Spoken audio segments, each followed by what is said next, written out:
So as you watch this newscast, you're probably going to have some ideas that have come to your mind, probably some questions as well, like these, for example. Are nuclear-powered subs a game changer in the Indo-Pacific? We're asking. Hand sanitizers are more dangerous than we thought. Why? Also, why is France so angry, so bent out of shape about the U.S. deal with Australia? All right, let's start with that. Let's talk about France. They really are furious about this deal to supply Australia with nuclear-powered subs. It is announcing that it no longer wants to take part in a historic celebration commemorating its part in the U.S. Revolution. Is France angry at the United States because it fears that these heightened tensions in the Indo-Pacific with the introduction of this nuclear-powered sub could lead to a war with China? Well, no. That is not why France is angry.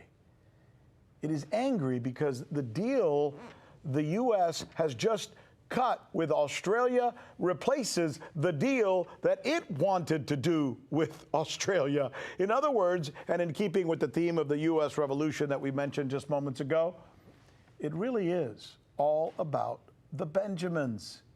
Here, I'm going to let you hear from some Parisians as they explain it for themselves. This is not the first time that the United States has taken contracts from us. They are very good at that. They do not respect anyone apart from themselves. They act like masters of the world. They shouldn't have done that, because I think if France had done the same, they would have complained. They wouldn't have liked it. We'll see if the current president is better than the last one. And with those words, we're going to return to France. In fact, here's our correspondent, Charlotte Tabinski, reporting tonight from Paris. The reaction here is fury, absolute fury. Yves Le Drian, the foreign minister, also saying this is not what allies do to each other, and essentially this is something that he would have expected from the Trump administration, not saying that he didn't expect this from the Biden administration, but I think you can read between the lines there. The armed forces minister here in France also said that this would have serious consequences for geopolitics and international relationships, and this is all over the fact that Australia has now cancelled that tens of billions of dollars worth of a deal with France to build a submarine fleet, instead shimmying up to the US and deciding to opt for the nuclear submarine fleet. If you think that Europe at the moment is just reeling from the idea that the US withdrew its troops from Afghanistan without even bothering to let them know what it was doing, the timescale it was doing that too, and over the last few weeks we have seen so many EU ministers, politicians, leaders even suggesting that what Europe needs to do is to have more strategic autonomy. That means kind of pull itself away back from the United States. It felt like it was left in the deep end over Afghanistan. Coupled with this, the realization is that perhaps America is not the partner that it thought it should be under Biden after the Trump era. When Biden came into power, he talked about what he wanted to do during his term in office. He talked about the home politics, and when he talked about foreign politics, he talked about China. He didn't really discuss very much about Europe, suggesting it was more of an afterthought. This deal confirms that what Biden and his administration are doing is that they are looking towards that Indo-Pacific region. They see that as being the strategic region in the future. And the other thing that this means for Europe is they said after Brexit that the EU would be out on its own, off on a whim. Nobody would pretty much deal with it. This deal between the US and Australia also includes the UK, and it means that technology, that submarine nuclear technology, will be shared between the US and the UK. It means that really this deal is showing that perhaps it's Europe that's been the one that's been left out in the cold, and the UK is still cozying up to its old ally. Charlotte Tabinski reporting to us. Saurabh Gupta is an Asian geopolitics and policy specialist with decades of experience. He's good enough to join us now. So we've got France that's angry. We've got China is furious. We've got the world upset about what the hell's going to happen there in the Indo-Pacific. So let's take them one at a time. Let's start with France. Have they got a reason to feel undercut by the U.S.?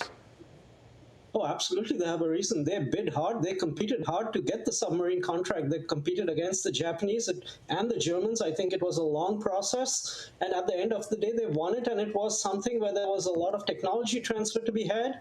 To the Australians, it was a very big dollar value figure. I think it was 90 billion. They're bound to be upset, and they've not been told at all. No, behind their backs, all this got done, and that's not the right thing. All right, let's talk about China now. China apparently is really mad. You heard, I don't know if you had a chance to listen to my opening monologue where I explained that China is now saying to the Australians, look, as far as we're concerned, we're done with you. You guys are our adversaries henceforth. Are they serious? How serious is that?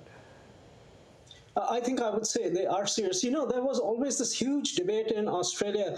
Our security equities are with the United States, our economic equities are with China. How do we balance the two? And there was a kind of a delicate balancing act, and it wasn't quite working out, but there was a balancing act. And the Chinese are basically saying is, you yourself have tipped the scales, and there is no balancing act now. You are our adversary.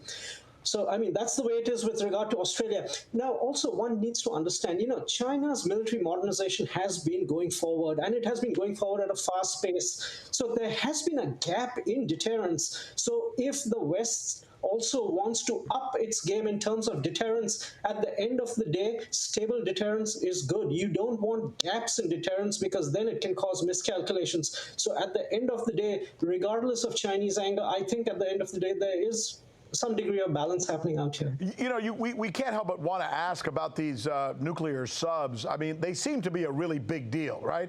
And obviously, when we hear the term nuclear sub, we ourselves think that it's something that has perhaps a little more might than any other kind of weaponry out there. How big a deal is the nuclear sub? Does it change the game, or is it just another high-tech weapon? It doesn't change the game, but it does give a leg up to the Australians and to the what would be the coalition forces or the alliance, frankly. What it does is allow these subs to go undetected for much longer periods of time. This is more from a surveillance perspective rather than really a weaponry perspective. I mean, the weapons on these subs are going to be conventional weapons. They're not going to be nuclear weapons. They're just going to be nuclear powered. I'm going to interrupt you for just a moment because I'm thinking of a question that I think our viewers want to hear you answer. And I hadn't asked you this, and I should have.